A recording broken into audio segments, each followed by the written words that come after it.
Good morning, beautiful people. Um, so two books that I am reading currently: "Living with Intent" by Malika Chopra and "Atomic Habits." Can't think of the name of that author right now, but anyway, um, my goal in life is to live according to my purpose. And you have to be intentional. First things first is you have to find out what your purpose is in life. And then once you find that out, then you sit down, you pray, you meditate, you ask God, how do I go about getting to that purpose? What things are there that are put in my path? Things that I may like, things that I may not like, things that may feel good, things that don't feel good, things that I may think are setbacks that are actually set ups toward my purpose. So, um, my business, my personal life motto is to be under construction, which includes your spirituality, your financial habits, your physical life, your emotional life, and your social life. So, with that being said, every day it's like, how do I live towards and move towards my purpose spiritually? So, what I did was, first and foremost, I wrote down a serenity prayer, which, the serenity prayer is, God grant me the serenity to accept the things that I cannot change, the courage to change the things that I can, and the wisdom to know the difference. So, spiritually, what are some things that I cannot control?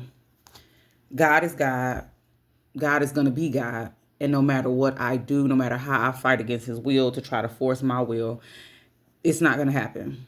So I have to take in the courage to accept, God, this is your will. No matter what it entails, it may entail physical death, definitely spiritual death, death of self. Um, it may mean biting your tongue when you feel like a person, they deserve to get the business. But it's all those things. So that's what I'm focusing on just today is the spiritual. What can I not change? And what can I change?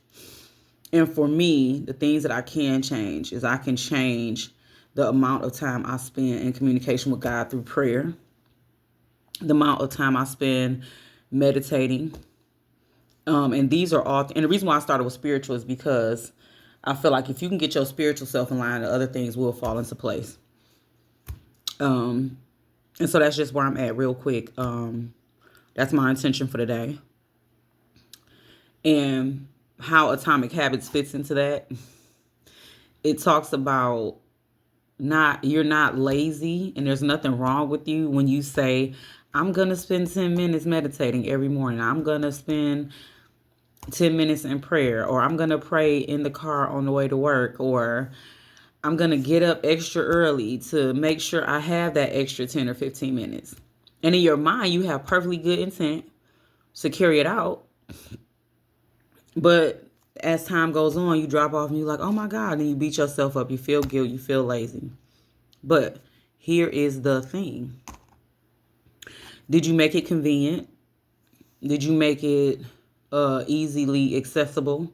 So, for example, when I started getting up at 4:30, which I've fallen off to be honest, but when I started getting up at 4:30 in the morning, first thing I did was I made sure I had my alarm. It wasn't some blaring alarm that made me just want to slap the clock and turn over. It was like some of my favorite gospel music. And that worked for me because when I hear it, it's like I love music and I love to sing. So now I'm just like, so now I'm up. I'm awake because I'm sitting here in my head singing along. And then I don't I don't sit there and think like, Relicia, do you want to get up? No, I just immediately, against my instinct, I just get up. I get up.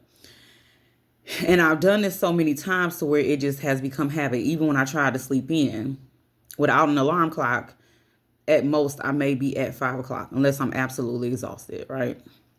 So then it's like once I got up, boom, my medication right there by the sink, so I don't forget to take it. I'm in a rut. I mean, I'm in a set pattern now that I can almost do without thinking. I don't even have to have an alarm for it anymore. It's habit. It has become a habit to where it's here, it's easily accessible. I'm up. And because I got up there early, now I have extra time to meditate. All of my things, my pen, my markers, my notebook, my Bible, everything is right here in the same spot at the table. Area stays clean. My husband is like, he knows.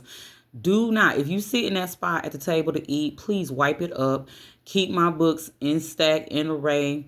My sage is right here so I can do my energy clearing. And this is where I am. And that's it. It has become habit. So now if I don't do it, it's weird. I feel out of balance. I feel off course. So anyway, that's my little spiel today about living with intent. So again, the book is Living with Intent by Malika Chopra, along with Atomic Habits. Again, I can't think right now of who the author is, but it'll come to me. So on that one, have a great, wonderful, dare I say, awesome and amazing day. Peace.